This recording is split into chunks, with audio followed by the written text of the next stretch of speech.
Is Sunshine Good or Bad? By Titania Simmons. I am originally from Germany. My grandma comes to visit from Germany all the time, and she's always saying how she needs to go sit in the sun so she can be healthy. My grandma sunbathes every day for a lengthy period of time and never puts sunscreen on. Her doctor actually recommends that she sunbathes every day. On the other hand, all I hear here in America is that the sun is so bad for you and you'll get skin cancer if you're in the sun all the time. So I thought it would be interesting to do some research of my own and share what I have found.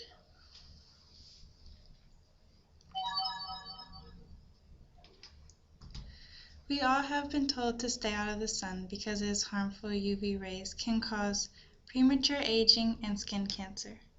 On the other hand, many experts now say that some sun exposure is necessary because the skin only makes vitamin D in the presence of sunlight.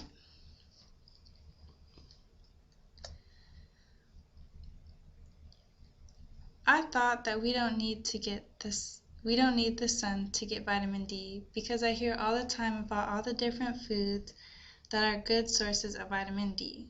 But registered dietitians said that it is almost impossible to get enough vitamin D in your diet even if you eat plenty of oily fish and fortified foods.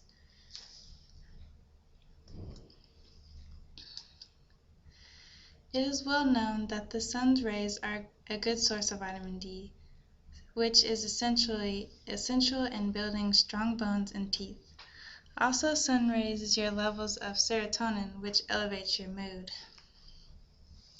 And according to Dr. Malika Marshall, which explained it on the Saturday Early Show, he explained that studies have been found that prolonged UV exposure was associated with a lower risk of non-Hodgkin's lymphoma, which is a skin cancer of the lymph nodes, and may be able to inhibit tumor growth.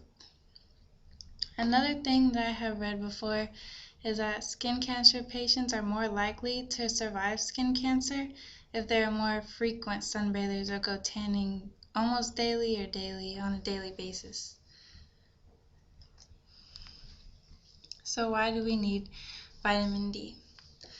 While doing research, I have found that there are more effects of not enough vitamin D than I knew of. Inadequate amounts of vitamin D can lead to musculoskeletal disorders,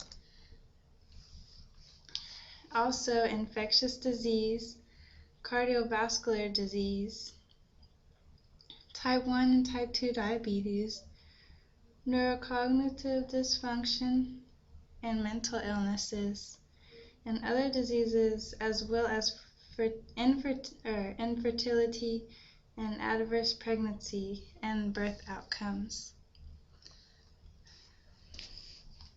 Harmful effects of too much sunshine. Too much sun exposure can cause two different types of cancer. Basal cell carcinoma, which is a skin cancer that is the most common kind of skin cancer but is treated easily. Then there is the worst kinds of skin cancer, which is called malignant melanoma, which, unless it is caught early enough and quickly treated, it can be deadly. The skin cancer is caused by the UV rays that is in sunlight and causes the skin cells to multiply uncontrollably, causing tumors which lead to cancer.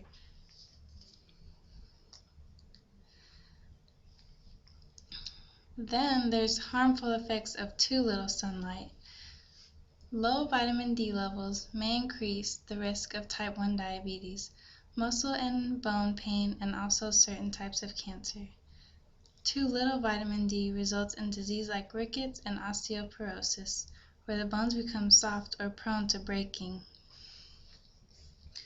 Also, people who tend to get less sunlight are more likely to suffer from depression, which, like I said before, the sunlight, it increases the serotonin, and serotonin is kind of like, it makes people happy, basically. So in conclusion, we cannot go from one extreme to another because both are unhealthy. Too much sunlight causes different types of skin cancer, and if we have too little sunlight, we will not have enough vitamin D in our bodies. For most of us, 10 minutes a day during summer months is enough to keep us healthy. And there are my resources.